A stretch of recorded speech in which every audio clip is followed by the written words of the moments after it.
झुणझुणते गुणगुणते कधी गुंतते हरवते कधी गहिऱ्या डोळ्यांच्या डोहात पार बुडते तळमळते सारखे बापडे न कळत का भरकटते कधी मोहाच्या चार क्षणांना मन हे वेडे फुलते जाणते जरी हे पुन्हा पुन्हा का चुकते आवडे तरी भासांच्या मागून पडते मन उधाण वाऱ्याचे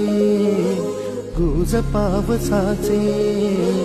का होते बेभान कसे गहिवर